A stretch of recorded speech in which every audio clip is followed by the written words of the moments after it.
Time हम लोगों ने यहाँ पे एंड किया था और इसको हम लोग कहते हैं फ्लिप फ्लॉप कैरेक्टरिस्टिक टेबल्स।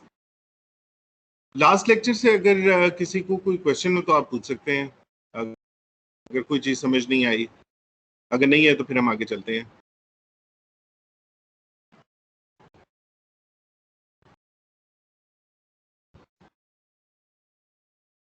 जी, कोई क्वेश्चन नहीं है?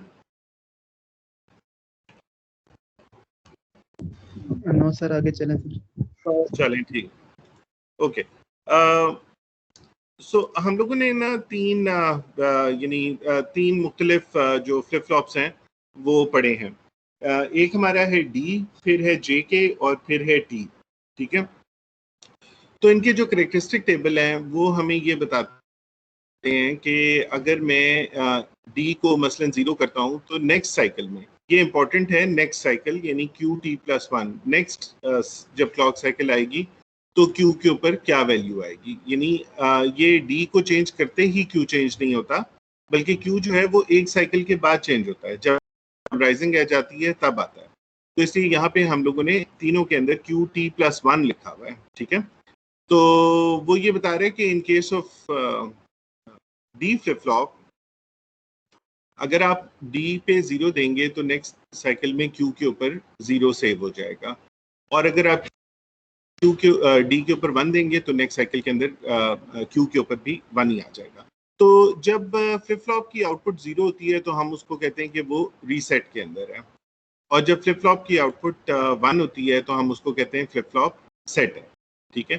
तो 1 के ऊपर फ्लिप फ्लॉप सेट हो जाता है और 0 के ऊपर ये रीसेट हो जाता है। तो ये डी फ्लिप फ्लॉप है। डी जैसा मैंने आपको बताया था डेटा फ्लिप फ्लॉप है। इसमें जो भी 1 या 0 आपने लिखवाना हो तो बड़ा सिंपल है, आप 1 दे दें तो 1 लिखा जाएगा, 0 दे देंगे तो 0 लिखा जाएगा। उसके बाद हम लोग आते हैं अपने जे के फ्लिप फ्लॉप के ऊपर, ठीक है। तो जे के में 2 इनपुट्स हैं, एक इनपुट नहीं है। तो इसलिए इसके उस जिस तरह ट्रुथ टेबल हम बनाते हैं 4 कॉम्बिनेशन जो हैं वो हमारे बनेंगे, 0 0 0 1 1 0 और 1 1, ठीक है। और हम Q को फिर देखेंगे कि Q T plus one next cycle में Q की क्या वैल्यू होती है।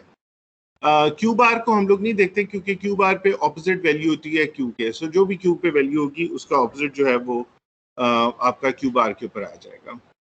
तो जब मैं जेके को 0 0 करूंगा, दोनों इनपुट्स के ऊपर मैं 0 0 दे दूंगा, तो नेक्स्ट साइकिल में क्यू पे क्या वैल्यू होगी, क्यू ऑफ टी, यानी क्यू ऑफ टी प्लस 1 क्या होगा, Q of T, which means के जो भी इस पे प्रीवियस वैल्यू थी, प्रीवियस यानी पुरानी वैल्यू जो मैंने इसमें सेव की हुई थी, वही वैल्यू दोबारा अपीयर हो जाएगी आउटपुट के ऊपर, यानी क्यू के अंदर कोई चेंज नहीं होगा, नो चेंज, ठीक है।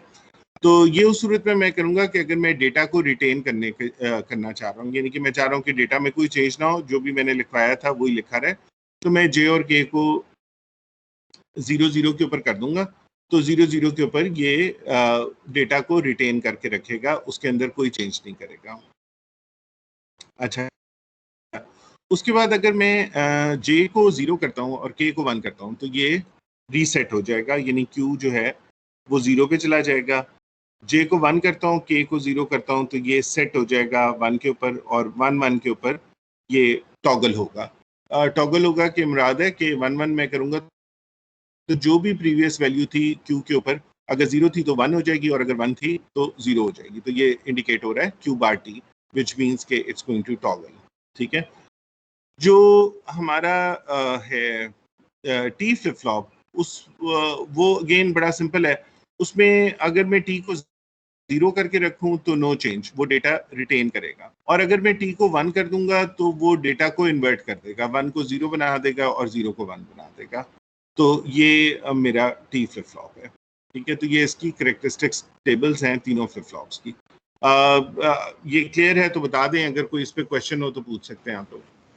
सर जी सर, वो ना कल बेसिकली हमने एक लैब में पढ़ा था SR लैच, तो उसमें ये था कि जो क्यू बार थी ना उसका वो ये नहीं था कि इन्वर्ट हो जाता है, क्यू बार एक अलग से इनपुट एज यूज होती है उसके लिए।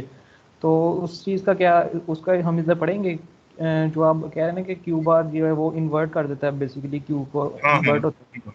तो उधर एस आर लैच में हमने ये पढ़ा था जो क्यू बार है ना वो एज अ इनपुट यूज हो रहा था। नहीं, इनपुट और आउटपुट दोनों के तौर पे यूज होता है एसआर लैच।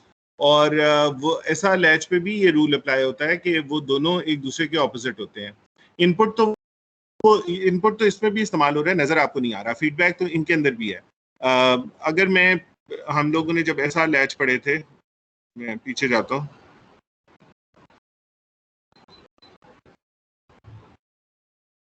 नहीं, ये तो मैं आगे ही जा रहा हूँ, क्या जा, एक सेकंड। सर उसमें ना अगर क्यू की वैल्यू 0 आ रही थी ना क्यू बार की, किसमें 0 आ रही थी किसमें 1 आ रही थी, बेसिकली वो नहीं था कि ये अगर क्यू की 0 तो क्यू बार उसका इन्वर्ट होगा, ये मैं पूछ रहा हूँ बस। नहीं, इसमें इन्वर्ट होता है, ये यही आपने कल पढ़ा है ना।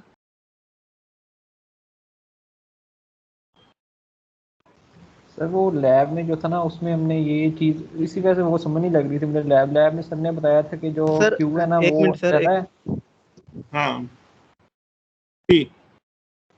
और सर क्यू अच्छा बार जो वो इसका क्या अलग है। मतलब, ये जोन सी सर एसआर लैच नॉर गेट के साथ बना हुआ है सर, ठीक है हाँ, ये ऊपर ये नॉट से और ये नैंड से भी है, नीचे दोनों से बना बिल्कुल सकते हैं। सर। इसमें हम ये जोन सी 1 1 पे इनवैलिड कर रहे हैं तो यानी अवॉइड करना है इसे, तो ये क्यों करते हैं हम, और दूसरे में 0 0 पे। जी बिल्कुल, क्योंकि 1 1 के NAND ऊपर जी सुन ले बात। 1 1 के ऊपर आप देखें, आपका क्यू और क्यू बार दोनों जीरो हो जाते हैं। तो दोनों को एक वैल्यू पे नहीं आना चाहिए, दोनों को एक दूसरे का ऑपोजिट होना चाहिए। तो चूंकि इस पे ये दोनों जीरो हो जाते हैं, इसलिए हम ये कहते हैं कि ये इनवैलिड इनपुट है 1 1 की। इसी तरह से जो अगर आप नैंड से बनाते हैं तो आपकी इनवैलिड इनपुट 0 0 है, क्योंकि इसमें क्यू और क्यू बार दोनों 1 हो जाते हैं। तो दोनों को सेम नहीं होना चाहिए, जो मैं आपको बात बता रहा था, दोनों को एक दूसरे का ऑपोजिट होना चाहिए। तो चूंकि इसमें सेम हो जाते हैं, इसलिए ये वैल्यूज इनवैलिड है। ठीक है, क्लियर है? Yes sir. ठीक है। तो आपका ओरिजिनल क्वेश्चन आंसर हो गया कि लैब से जो आप पूछ रहे थे? सर उसमें अभी नहीं हुआ, उसमें ना हमने आप बता रहे ना कि जैसे दोनों की वैल्यू सेम नहीं होनी चाहिए, तो उसमें एक ये था हमने क्वेश्चन किया था उसमें 0 0 दोनों की वैल्यू आ रही थी, लेकिन उसको हमने अवॉइड नहीं किया था, उसको अवॉइड नहीं किया था हमने। नहीं, वो ठीक है, वो आपने नहीं किया तो दैट इज फाइन। वो ये तो नहीं है कि वो अगर आपने उसको, मसलन अगर आपने नॉर गेट से बनाया था और आपने 1 1 दिया था तो दोनों पे 0 0 आ गई, तो ठीक है, वो आ गई। लेकिन वैसे हम उसको इनवैलिड कहते हैं, क्योंकि ये बेसिक जो लैच या फ्लिप फ्लॉप का रूल है उसके अगेंस्ट है। तो लेकिन आप 1 1 देंगे तो 0 0 आएगी। तो आपको ये तो देखना चाहिए, यानी ये लैब की हद तक तो ठीक है कि आपने वेरीफाई कर लिया कि क्या वाकई दोनों 0 0 होते हैं, तो हाँ हो जाते हैं। लेकिन इसको लॉजिकली हम लोग कहते हैं कि इस कॉम्बिनेशन को हम इस्तेमाल नहीं करते। ठीक है, क्लियर है? Okay sir. जी। जी सर। तो वैसे तो आप दे दें 1 1, कोई ये तो नहीं कि वो सड़ जाएगा या उसको कोई डैमेज हो जाएगा। 1 1 दे के आप वेरीफाई कर सकते हैं कि क्या ये दोनों सेम हो गई हैं, और हो गई हैं तो ठीक है, एज पर थ्योरी इन दोनों को सेम होना चाहिए था। लेकिन हम इसको लॉजिकली फिर इस्तेमाल नहीं कर सकते आगे कहीं। तो ये रीजन होता है। ठीक है सर। इसका वैसे लेचिस का असल में यूज़ हम किस लिए करते हैं? लैच जो है, जैसा मैंने बताया, डेटा को स्टोर करने के लिए इस्तेमाल होता है। एक बिट जब आपने स्टोर करनी होती है तो डेटा स्टोरेज के लिए इस्तेमाल होता है। क्योंकि गेट जो एंड गेट है उसमें तो डेटा स्टोर तो नहीं हो सकता ना, जब तक आप उसकी इनपुट रखेंगे वो आउटपुट देगा। लेकिन वो रिटेन तो नहीं करता कोई भी वैल्यू, ये रिटेन करता है अपनी value. Okay sir, okay, thank you sir. जी। सर ये मास्टर स्लेव फ्लिप फ्लॉप है, ये लेवल ट्रिगर्ड है कि एज ट्रिगर्ड होता है? देखिए, जहां पे भी वर्ड आएगा फ्लिप फ्लॉप का, दैट मीन्स के वो एज ट्रिगर्ड है। ठीक है, फ्लिप फ्लॉप होता ही एज ट्रिगर्ड है। लैच जो होता है वो लेवल ट्रिगर्ड होता है। तो सर उसमें जो मास्टर था वो तो लेवल ट्रिगर था, वो जो बिहेव कर रहा था। दोनों लेवल ट्रिगर्ड थे। मास्टर स्लेव में अगर आप पढ़ें तो दोनों ही लेवल ट्रिगर्ड हैं। ये भी लेवल ट्रिगर्ड है, ये भी लेवल ट्रिगर्ड है। लेकिन इनकी जब मैंने क्लॉक को इन्वर्ट किया हुआ है ना, तो ये बिहेव ओवरऑल इस तरह कर रहे हैं कि सिर्फ जो इसकी एज है ना क्लॉक की, उसके ऊपर इसका जो आउटपुट है वो चेंज होती है, इस एज के ऊपर, ये जो एज है। तो सर सिर्फ फिर स्लेव जो है वो हुआ ना एज ट्रिगर्ड? नहीं, दोनों मिलके हुए, क्योंकि मास्टर जो है वो यहाँ पे ओपन है और स्लेव जो है वो यहाँ पे ओपन है। तो आप समझ लें कि आपने दो दरवाजे हैं, ठीक है, एक के बाद एक लगा हुआ है।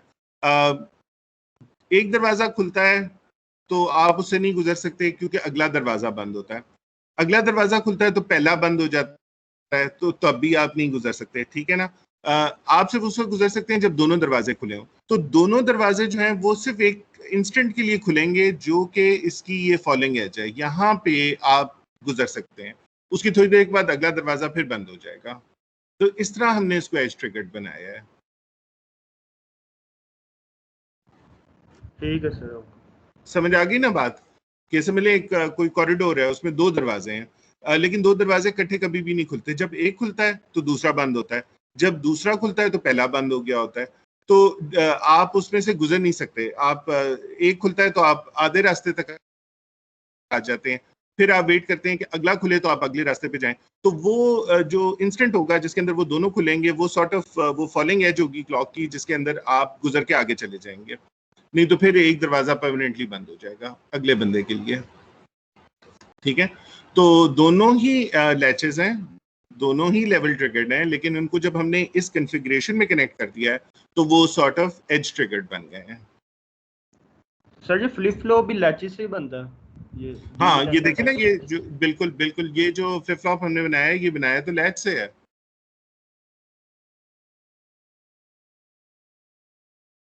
लेकिन दो लैचेस से मिलके एक फ्लिप फ्लॉप बना है, ये बात याद रखें, एक लैच से नहीं बना।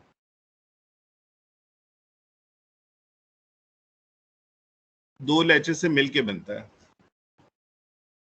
तो ये हमने डी बनाया है, और फिर जब हमने डी बना लिया था तो डी के ये डी फ्लिप फ्लॉप बनाया दो लैचेस से, फिर उसकी इनपुट के ऊपर हम लोगों ने ये पूरा जो सर्किट था ये इस पे डाल दिया, तो ये जे के बन गया डी से ही। और उसके बाद हम लोगों ने इन दोनों जे के को टाई कर दिया टुगेदर, तो ये टी फ्लिप फ्लॉप बन गया। तो या इसको मैं एक और दे दूं डी को, तो बेसिक फ्लिप फ्लॉप आपका डी है, फिर डी से हम जे के बनाते हैं, और फिर जे के से हम लोग टी बनाते हैं। लेकिन जो डी फ्लिप फ्लॉप है वो बनता दो लैचेस से मिलके है।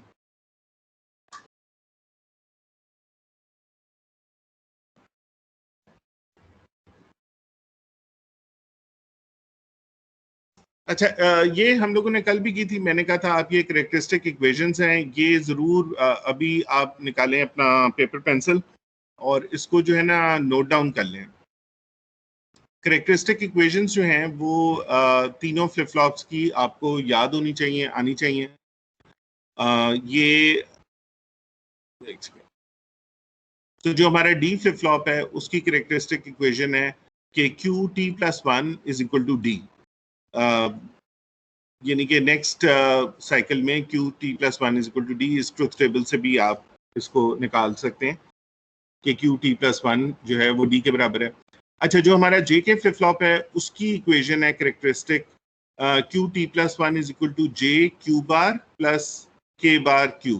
कोई स्टूडेंट बता सकता है ये इक्वेशन कहाँ से आई है?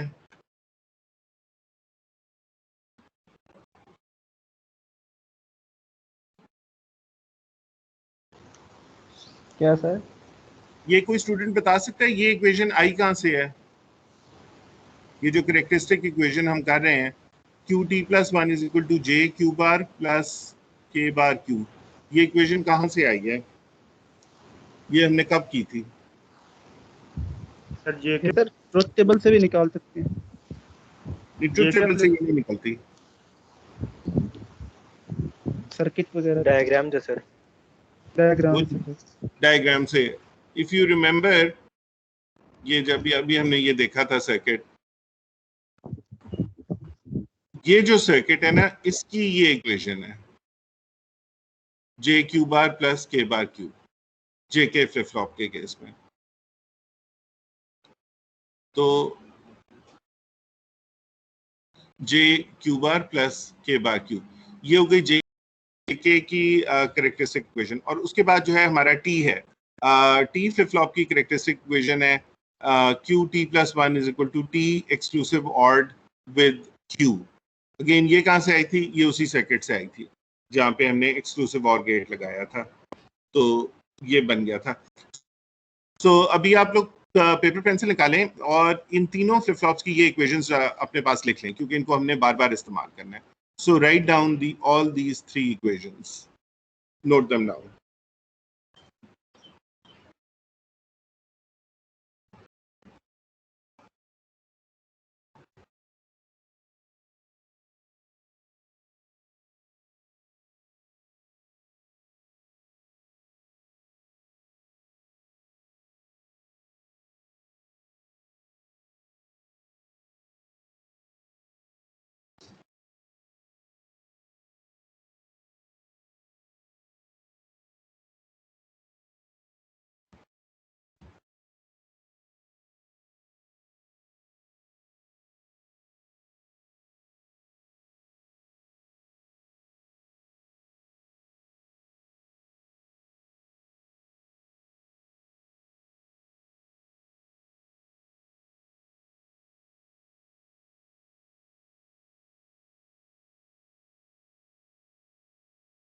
ठीक है जी, सबने नोट कर लिया?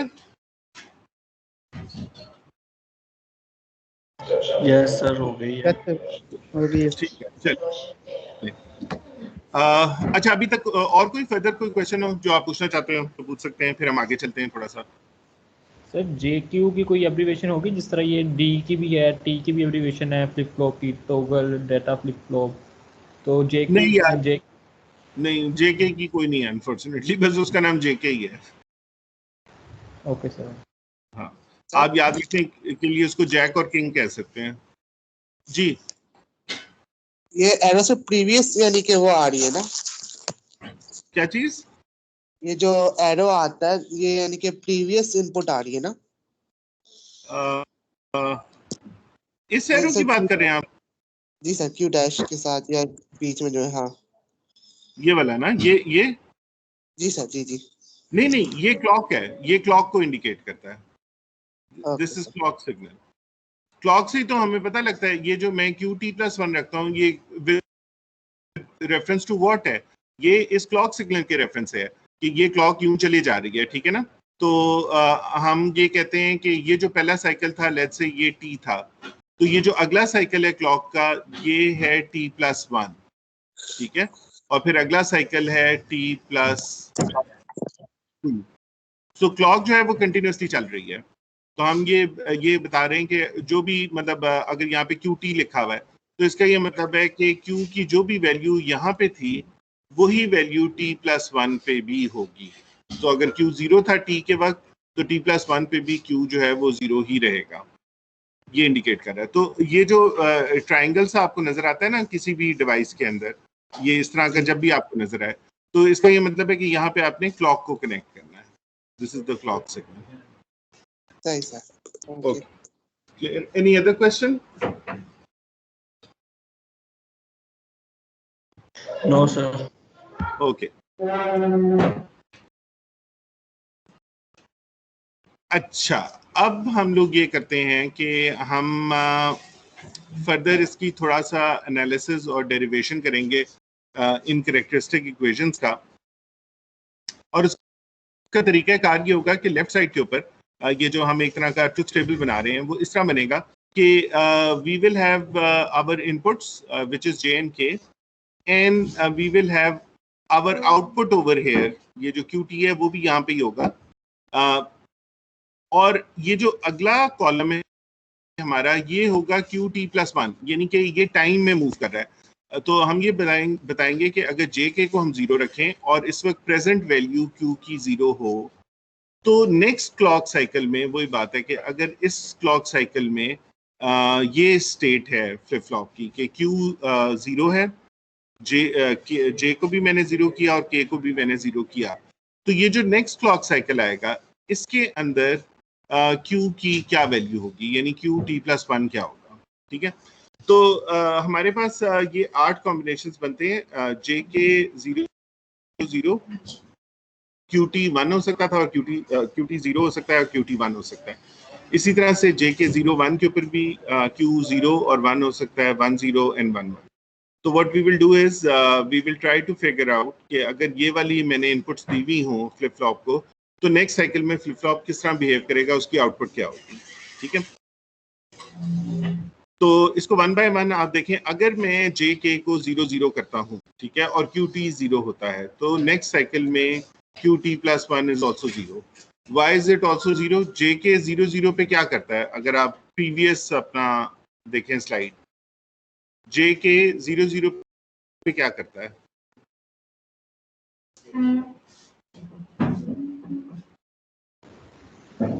रिटेन करता प्रीवियस वैल्यू को रिटेन करता है, no change. So previous value अगर 0 थी तो ये नेक्स्ट साइकिल में भी 0 आएगी, प्रीवियस वैल्यू 1 थी तो नेक्स्ट साइकिल में भी 1 आएगी। अच्छा, अब मुझे आप सारी क्लास इसको देखें और मुझे बताएं कि अगर मैं जे को 0 कर दूं और के को 1 करूं और क्यू टी 0 हो, तो नेक्स्ट साइकिल में क्यू की क्या वैल्यू होगी? 0। सब लोग 0 ही कह रहे हैं? Yes sir. Yes sir. Yes sir. अच्छा, और अगर जे 0 के 1 हो और क्यू टी जो है वो 1 हो, तो यहाँ पे क्या वैल्यू होगी?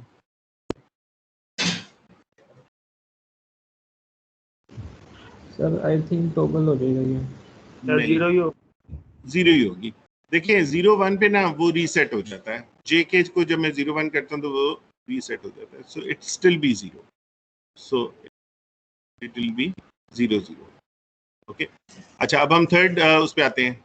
अगर जे 1 है, के 0 है और क्यू टी 0 है, तो क्या आउटपुट होगी? तो सर 0 हो गया। 1। और 1 0 1 पे क्या होगी? सर 1 होगी, 1 0 पे वो सेट हो जाता है ना। सेट हो जाता है, बिल्कुल। तो it will be 1 1। Alright,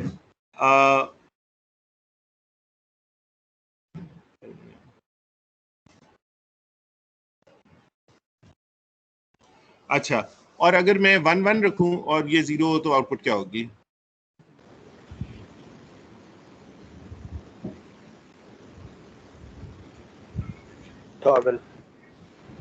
toggle. So what will be the output here? Sir 1 होगी। सर 0। 1 और 0 शायद, 1 और 0। सर 0 1। अगर ये 0 हुआ तो ये 1 होगी, अगर ये 1 हुआ तो ये 0 होगी। ठीक जी, क्लियर सबको?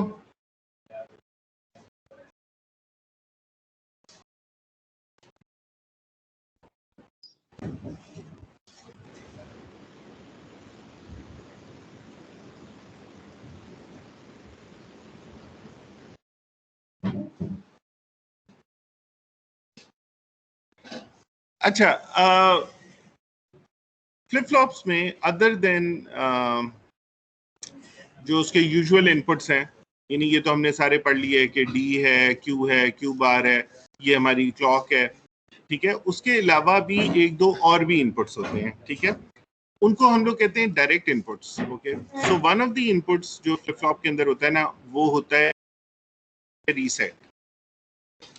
सो रीसेट जो है वो यहाँ पे अगर आप देखें तो ये एक बबल के थ्रू इसमें जा रहा है। इसका मतलब है ये एक्टिव लो है, यानी कि ये फ्लिप फ्लॉप रीसेट तब होगा जब मैं रीसेट को 0 करूंगा, ठीक है, क्योंकि ये बार यहाँ पे ये इंडिकेट कर रही है, बबल भी यही चीज इंडिकेट कर रहा है। अच्छा, और ये है asynchronous reset. Now this is important. Asynchronous reset का क्या मतलब है? कोई स्टूडेंट बता सकता है what does asynchronous mean? Sir इसमें क्लॉक नहीं होगा। हाँ, इसका यानी इसका क्लॉक से कोई ताल्लुक नहीं होता। इसको आप जब भी सर्च करेंगे, क्लॉक चाहे जहां पे भी हो, बाकी तो सारी चीजें आपको पता है ना, क्लॉक साइकिल के हिसाब से चल रही हैं, तो ये क्लॉक के हिसाब से नहीं चलेगा। जैसे ही आप इसके रीसेट को 0 करेंगे ना, इसका जो फ्लिप फ्लॉप है ये रीसेट हो जाएगा और क्यू के ऊपर 0 आ जाएगा। तो ये अगर हम इसका ट्रुथ टेबल देखें तो वो ये कह रहा है कि रीसेट को जैसे ही मैं 0 करता हूँ, इट डजेंट मैटर कि डी क्या है, इट डजेंट मैटर, दोनों हमारे डोंट केयर बन जाते हैं। क्लॉक क्या है, आउटपुट गोज टू 0। ओके, जब मैं रीसेट को 1 रखता हूँ तो ये नॉर्मल फ्लिप फ्लॉप के तौर पे ऑपरेट करता है, यानी अगर 0 होगा तो 0 आ जाएगा, 1 होगा तो 1 आ जाएगा। 1 के ऊपर रीसेट का कोई इफेक्ट नहीं होता, 1 जो है वो उसके ऊपर ये नॉर्मल फ्लिप फ्लॉप बन जाता है। लेकिन जब तक मैं 0 रीसेट के ऊपर 0 रखूंगा, ठीक है, मेरी जो आउटपुट है वो 0 होगी और मैं इसको किसी वक्त भी 0 कर सकता हूँ। It is asynchronous, I don't have to wait for the clock, ठीक है। तो ये हमारा एक एसिंक्रोनस रीसेट है। कोई स्टूडेंट बता सकता है इसकी क्या यूटिलिटी है? Why would we want this asynchronous reset in a flip flop? क्यों हम करना चाहेंगे? ताकि सर टोटल रीसेट हो जाए, पिछला कोई भी डाटा ना बचे। हाँ, होता ये कि ये जो आपके जितने भी डिजिटल डिवाइसेस हैं ना, जब आप इनको पावर ऑन करते हैं तो इनके ऊपर ना जो जितने भी आपके फ्लिप फ्लॉप्स होते हैं, गार्बेज डेटा आ रहा होता है। गार्बेज डेटा से मुराद है कि वो चूंकि पावर ऑन होते हैं तो किसी पे 1 सेट हो गया होता है, किसी पे 0 सेट हो गया होता है, तो दैट इज कंप्लीट गार्बेज। तो जब प्रोसेसर स्टार्ट करता है तो वो सबसे पहले ना रीसेट का एक सिग्नल जनरेट करता है। रीसेट इन सारे फ्लिप फ्लॉप्स को, यानी जितना भी आपका डेटा पड़ा हुआ होता है, उसको रीसेट करके 0 के ऊपर लेके आ जाता है और उसके बाद नए सिरे से उसके ऊपर वो आपकी एप्लीकेशन के मुताबिक डेटा जो है वो लिखवाना शुरू करता है।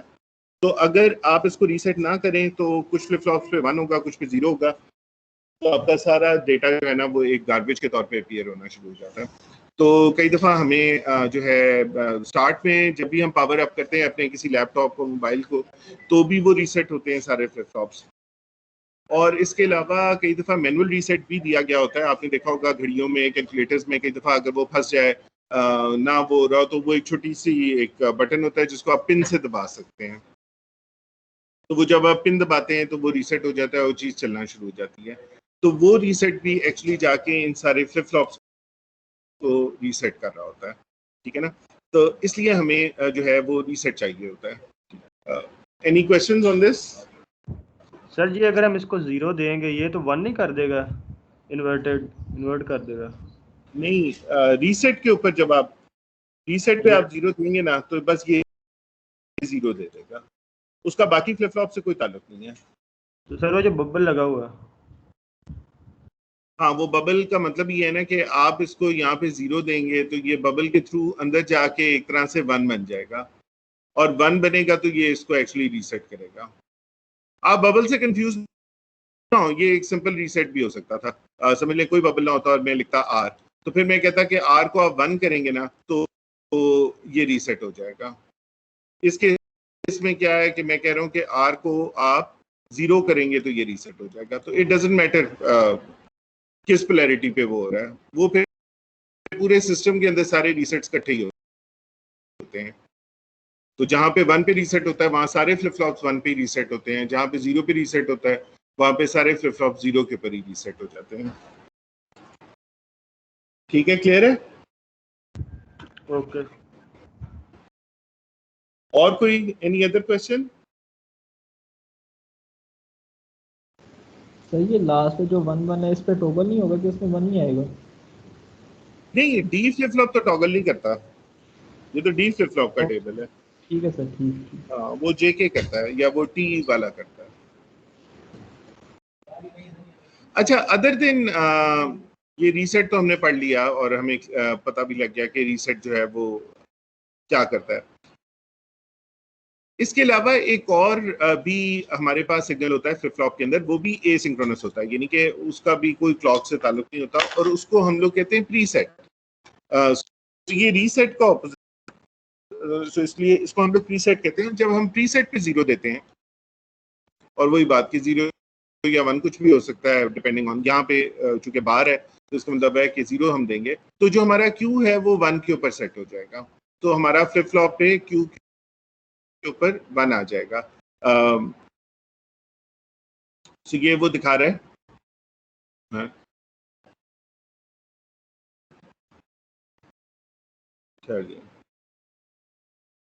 प्रीसेट नहीं, उल्टा दिखा रहा है। प्रीसेट और क्लियर को 1 किया हुआ है उसने, इसको 1 आ गया और प्रीसेट 1 है, क्लियर 0 है तो ये 0 आ गया। अच्छा नहीं, ये टेबल में थोड़ी सी गड़बड़ है। बेसिकली आपने याद ये रखना है कि प्रीसेट को जब भी मैं जीरो करूंगा, यहाँ पे उसने उल्टा कर दिया है, प्रीसेट को जब भी मैं जीरो करूंगा मेरा क्यू जो है वो 1 के ऊपर जो है वो सेट हो जाएगा। So preset will set the queue to 1, reset will set the queue to 0, ठीक है।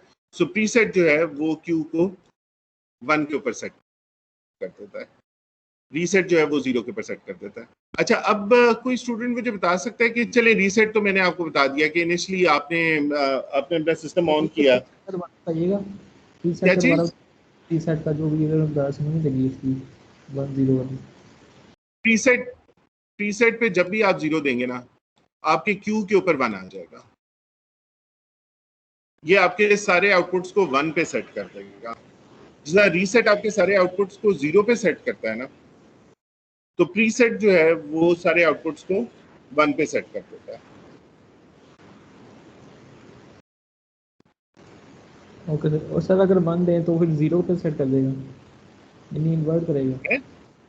ये वो दिखा रहा, देखें नहीं, अच्छा ये टेबल ठीक है, देखिए ये वो दिखा रहा है कि जब प्रीसेट को मैं 0 देता हूं ना तो मेरा आउटपुट 1 हो जाता है।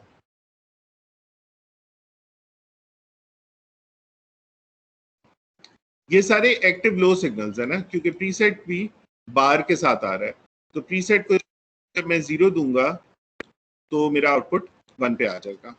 क्लियर हुआ?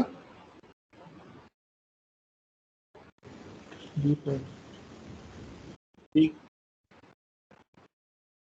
और क्लियर को ये जो रीसेट का सिग्नल के साथ कनेक्टेड है, CLR इज क्लियर, तो क्लियर रीसेट के साथ कनेक्टेड है, तो क्लियर को जब मैं 0 करता हूँ तो आउटपुट 0 हो जाती है, प्रीसेट को मैं 0 करता हूँ तो आउटपुट मेरी 1 हो जाती है। So it's preset basically sets all flip flops to 1। अब कोई स्टूडेंट मुझे ये बता सकता है कि प्रीसेट हम कहाँ पे यूज करेंगे? रीसेट की तो मैंने आपको एप्लीकेशन बता दी, कोई स्टूडेंट प्रीसेट की कोई एप्लीकेशन बता सकता है?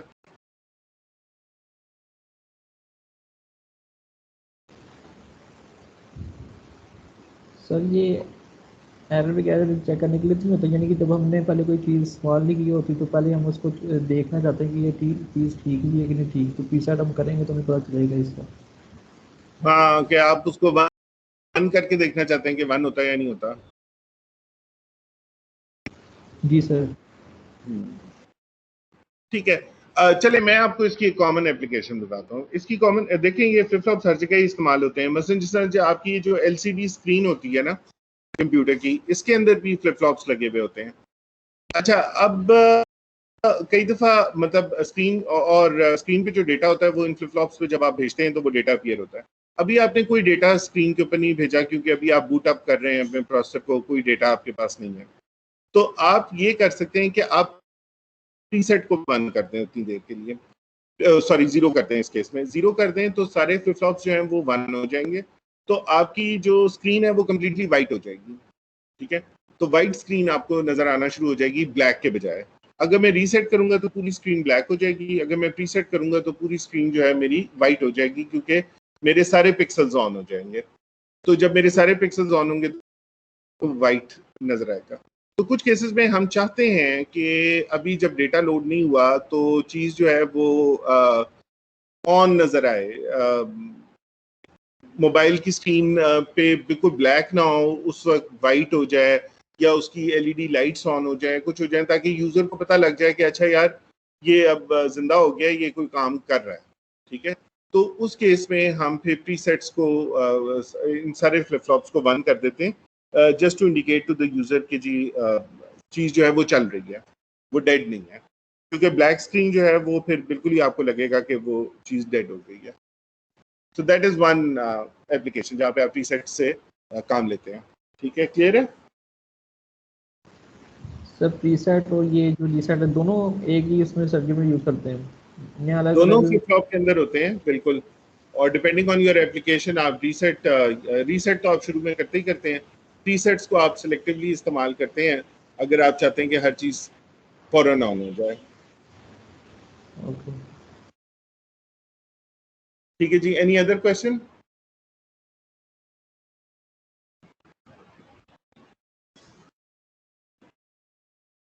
चलें ब्रेक ले लें थोड़ी सी 10 मिनट की। जी सर।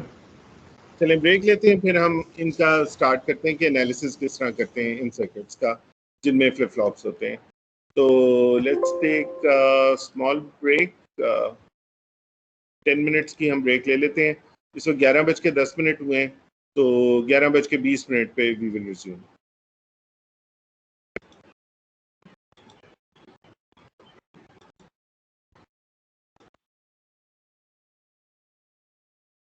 अब आई एम डाउनलोडिंग अटेंडेंस